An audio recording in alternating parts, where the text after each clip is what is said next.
Hi everyone, this is Riya. আমার আরও একটি নতুন ভিডিওতে তোমাদের সবাইকে স্বাগত। আজ আরও একটি নতুন সকাল শুরু হলো, নতুন ব্লগ স্টার্ট করছি। তোমরা এখনো যারা চ্যানেলটিকে সাবস্ক্রাইব করোনি, প্লিজ সাবস্ক্রাইব করে দিও আর দেখতে থাকো আজকের ভিডিও। Let's go. খুব ভাবনা চিন্তার মধ্যে আজকে সকালটা শুরু হলো। আমাদের সমাজে দুই ধরনের মানুষ থাকে। এক ধরনের মানুষ আমাদেরকে সবসময় পিছনে টানার চেষ্টা করে, আমাদের যে কোনো ভালো জিনিস, যে কোনো উন্নতি তাদের যেন হিংসার কারণ হয়।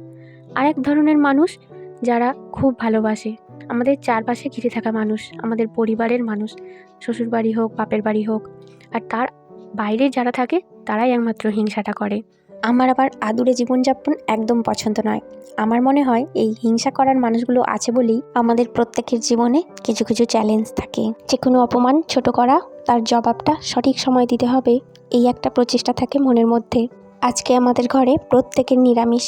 অর্পণ ডিউটি বেরিয়ে যাওয়ার জন্য চিংড়ি মাছ খাবে না, মামনি আর শ্বশুরেরও নিরামিষ। তো সেই কারণেই আজকে এই চিংড়ি মাছটা আমি নিজের মতন একটু বাটি চচ্চড়ি করে নেবো। চিংড়ি মাছটা নেড়ে জাস্ট জল দিয়ে দেওয়া, একটু পেঁয়াজ কেটে সেটাকে ভেজে নুন হলুদ দিয়ে, আমার এটা খুব ভালো লাগে, যে কোনো মশলা বা চিংড়ির মালাইকারির থেকেও ভালো লাগে। এনিওয়ে, হিংসা নিয়ে যে কথাটা বলছিলাম, যে তোমাকে দেখে হিংসা করে তাকে দেখে তুমি কোনো দিন রেগে যেও না, কারণ সে জানে তোমার কিছু না কিছু গুণ আছে, তাই তোমাকে দেখে সে হিংসা করছে। আর আজকাল তো মানুষ প্রশংসাতেও হিংসা করে। অনেক সময় হয় না, দেখা হয় অনেক দিন পর, কিংবা চেনা জানা পাশের বাড়িরই প্রশংসা করছে প্রচুর, কিন্তু না, সেটা প্রশংসা নয়, সেটা তার ওপরের প্রশংসা, কিন্তু ভেতর থেকে তার হিংসাটা আছে মনের মধ্যে। তাই সে এক গাল হেসে তোমার সাথে ভালোভাবে কথা বলছে। কি অদ্ভুত, তাই না? এখনকার কোনো ইনভিটেশনে গিফট দেওয়াটাও হিংসার উপরেই নির্ভর করে, যে কে কেমন গিফট দেবে। আমরা বলি মানুষের মন আছে, তাই রাগ, হিংসা, দুঃখ, অভিমান সব কিছু আছে। হ্যাঁ, সব কিছু আছে। ঈশ্বর আমাদের মনের সাথে সাথে আমাদের রাগ, অভিমান, ভালোবাসায় সব কিছু সৃষ্টি করেছেন, কিন্তু হিংসাটা সৃষ্টি করেননি। মনস্তাত্ত্বিক সংক্রান্ত যে কোনো উচ্চশিক্ষার বইতেই পাওয়া যায়, হিংসা আমাদের মানুষ নিজে সৃষ্টি করেছে।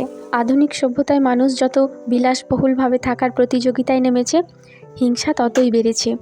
আগেকার দিনে মানুষ নিজের ভাই বোনকে তো সাহায্য করতোই, তার পাশে পাশে কাকার ছেলে, মাসির ছেলে, পিসির ছেলে, এদের চাকরির জন্য অর্থ সাহায্য হোক, বা বিয়ের জন্য, বা টিউশন মাস্টার না দিয়ে নিজের যতটুকু জ্ঞান আছে ততটুকুই পড়িয়ে তাদেরকে ভালোভাবে পাশ করাতো।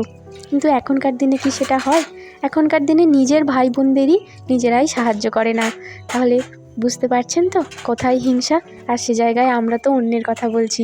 আমি নিজেই এমন কিছু কথা নিয়ে আপসেট রয়েছি আজ সকাল থেকে, যে এতগুলো কঠিন কঠিন কথা আমার মুখ থেকে বেরিয়ে যাচ্ছে। যাই হোক, সব কথা থাক, এখন কাজকর্ম সারি। আর আপনাদের সাথে গল্প করতে করতে আমার বাসন মাজাও হয়ে যাচ্ছে। সকালবেলার ওইটুকু রান্না করে তারপর বাসন মাজছি। সব রান্নাই হয়ে গিয়েছিল, আমি শুধু আমার মতো ওই চিংড়ি মাছের রান্নাটা করলাম। করে তারপরে এই যে শ্বশুরমশাই এখন বেরোবেন, বললেন ব্যাগগুলো একটু ধুয়ে দেও। আমি এগুলো ভালো করে ওয়াশ করে নিচ্ছি। এই বাজার টাজার করা হয় তো বিভিন্ন রকম নোংরা লেগে থাকে, তাই উল্টো করে ভালো করে ধুয়ে সেগুলোকে রোদে শুকিয়ে নিচ্ছি। এখন যা রোদ উঠেছে, যাই দিই সঙ্গে সঙ্গে শুকিয়ে যায়, শুকনো হওয়ার কোনো ভাবনা চিন্তা করতে হয় না। ওইদিকে অর্পণের নাইট ছিল, তাই ও সকাল সকাল চলে এসেছিল। আর এখন ও আবার বেরোবে, এসে মাত্র 2 ঘন্টার জন্য রেস্ট নিয়ে আবার বেরোবে। একটা ইনভিটেশন আছে, ওর একার ইনভিটেশন, আমার নয় কিন্তু। অ্যাকচুয়ালি প্রতিটা সংসারে বেশি কাজ কিন্তু সকালের দিকেই। এই বাসি কাজ সারা, ঘরদোর পরিষ্কার করা, ঝাড়পোছ করা, তার সাথে রান্না।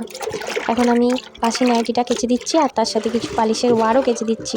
বালিশের ওয়ারগুলো কাচতে কাচতেই মনে হচ্ছে, আর গল্পও করছি, যে আমার কিছু কুর্তি আছে খুব ডিজাইনার, তো সেইগুলোই বালিশের ওয়ারের মতন করে যদি বানানো যায়, খুব ভালো লাগে দেখতে। যাই হোক, সেসব পরের কথা। আমার একটা কি দোষ, বাইরে যখনই জলের কাজ করতে যাই জামা ভিজিয়ে ফেলি, তো হয় চেঞ্জ করব, না হয় চান করে নেবো একেবারে। বাইরে এত রোদ, চুল ভিজে যায় ঘামেতে, এই যে গোড়াগুলো আলগা হয়ে যায়, যার জন্য পুরো প্রত্যেকটা গোড়াতে ভেজা ভেজা রয়েছে চুলগুলো। ওদিকে বাগানের দিকে গেল, চলুন আমিও একটু যাই। স্নানের আগে একটু কাদা ঘাঁটেও ক্ষতি নেই। কি করবে আম গাছটাকে নিয়ে? ঝড়ে উল্টে পড়ে গেছিল তো। কোনটা? মাটি ধরেছে তো, এই তো কাঠ নিয়ে নিয়েছিল তো, তাহলে কি করে উল্টে পড়বে? ছিঁড়ে পড়ে গেছে। পড়ে গেছিল। এই যে এই আম গাছটা, এটাও একদম একটুখানি এনেছিল, আজ সেটা কত বড় হয়েছে। মুকুল এসেছিল, তবে আম হয়নি। দেখো এখানটায় যে গাছটা ছিল বোঝা যাচ্ছে, শেকড়টা এখনো আছে। এই যে এই দেখো, এটা আমাদের বাগানে জামরুল গাছ, এই গ্রোয়িং ব্যাগে আছে, এখান থেকেই জামরুল হচ্ছে। এই দেখো জামরুল ফুল, এই তো ফোকাস দিয়েছি, এটা জামরুল ফুল। আর এই ফুলগুলোর এই এই সাদা সাদা এগুলো ঝরে যাবে, ঝরে গিয়ে তারপর এইটা হবে। এই যে এইটা হয়েছে, এটা অনেকদিন আগে হয়ে গেছে ফুলগুলো, জামরুল হয়ে গেছে। এই যা ফোকাস আসছে না কেন, তু এইটা ফোকাস করছি, দেখো এই দেখো জামরুল, এই দেখো জামরুল হচ্ছে, এই দেখো এই দেখো এই দেখো, এইগুলো বড় হবে। কত হয়েছে, এখানে হয়েছে, এখানে হয়েছে, এই যে এইগুলো, তারপর এখানে হয়েছে, এখানে হয়েছে, প্রচুর হাড়ে করে ধরেছে জামরুল। কি করছো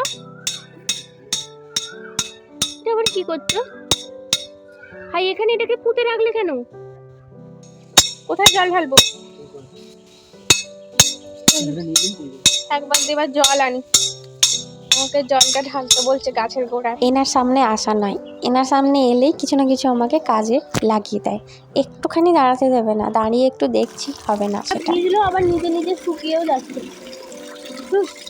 ও হাফ বালতি, ঠিক আছে। এমনিতে আমি বাগানে তেমন আসি না, আর আজকে এসেছি, দেখেছে অমনি জলগুলো দিয়ে দিত সব বালতি করে করে। লেবু গাছে, জামরুল গাছে, আম গাছে, নতুন যে আম গাছটা বসালো ওই আম গাছে, সব গাছগুলোই জল দেওয়া হয়ে গেল। আমাদের এখানের বাগানে এক ধরনের গাছ আছে স্ট্রবেরি পেয়ারা, ছোট ছোট লাল লাল আর দানায় ভর্তি। এক বছর নাকি লুটে পড়ে একদম পেয়ারা হয়েছিল, সেটা আমার বিয়ের আগে, আমি অবশ্য জানি না। আর বিয়ের পর আমি খুব কম দেখেছি, তবে হুনমানে সব খেয়ে নিয়ে চলে গেছে, খাওয়ার সৌভাগ্য তেমন হয়নি। ও বাবা, এবার দেখি আবার এই কাঠগোলাপ গাছটাকে নিয়ে পড়েছে। এ বাড়িতে থাকা মানেই গাছ এদিক থেকে ওদিক হবে, মানে বেশি দিন একটা গাছ এক জায়গায় থাকবে না, ঠিক তাদের জায়গা পরিবর্তন করবে। এই কাঠগোলাপ গাছটাতেও জানেন, আমি যে বছর প্রথম বিয়ে হয়ে এলাম সেই বছর খুব ফুল হয়েছিল আর গন্ধ খুব চারিদিকে উঠেছিল, কিন্তু তারপরের বছর থেকে আর ফুল হলো না। এবছর দেখি আবার একটা দুটো মুকুল ধরেছে, দেখা যাক হয় কি না। গাছে ফুল আসা সত্যিই ভাগ্যের ব্যাপার। চলুন, এরপর দুজনেরই স্নান হয়ে গেছে, আর ওই যে বললাম না ওর একটা ইনভিটেশন আছে, ও সেখানেই এখন যাওয়ার জন্য রেডি হচ্ছে। বেশি বেলা হয়নি, এখন ওই 11:30-12টার মতন বাজে। ফিস্ট করতে যাচ্ছে না মেয়ে দেখতে যাচ্ছে সেটাই ভাবছি। দেখো দেখো মাকে দেখো, মা দেখতে আসছে এটা দিয়ে। আবার সানস্ক্রিন, বউয়ের সানস্ক্রিনটাকে মেঘে মেঘে শেষ করে দিল। যা, বর কিনে দিয়েছে না, বউ মাখবে। বুঝেছি। আবার সেন্ট, পার্ক অ্যাভিনিউ।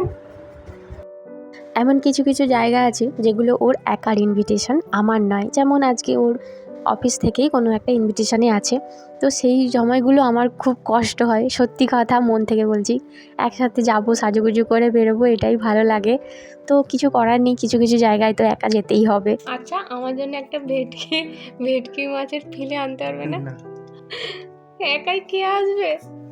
গাড়িতে উঠে খেয়াল হলো ঘড়িটা নিতে ভুলে গেছে, তাই আবার আমি এসে ঘড়িটা নিয়ে গেলাম। বাইরে কি প্রচণ্ড রোদ, তবে দুপুরের দিকে গাড়ি ঘোড়া একটু কম চলে, রাস্তাটা একটু ফাঁকাই থাকবে।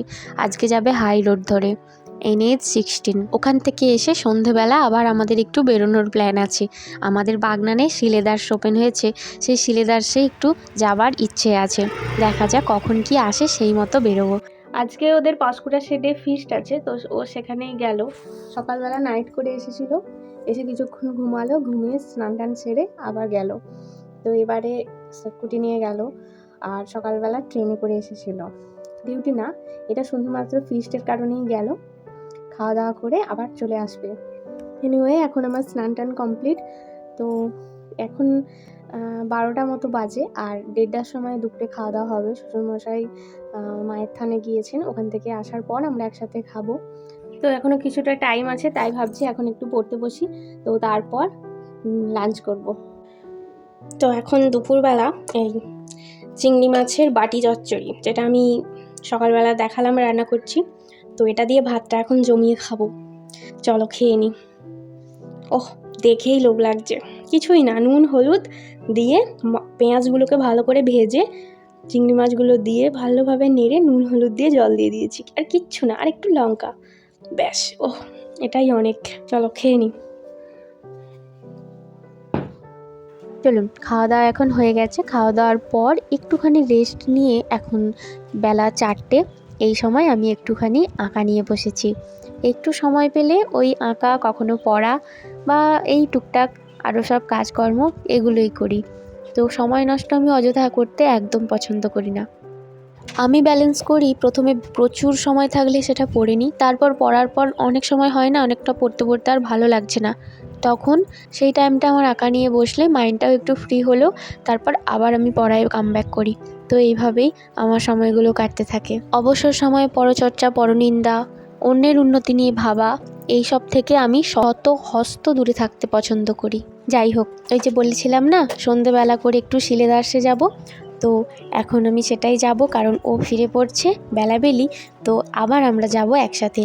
আমার ভিডিওটা এই পর্যন্তই। কেমন লাগলো অবশ্যই জানাবেন, আর ভালো লাগলে অবশ্যই সাবস্ক্রাইব করে দেবেন। আর আমাকে যদি ভালো লাগে তাহলে আমার ভিডিও প্রতিদিন নিয়মিত দেখতে থাকবেন। আজকের মতো এটুকুই। পরে একদিন আপনাদের শিলেদার্সের শোরুম কেমন কি দাম ঘুরে দেখাবো।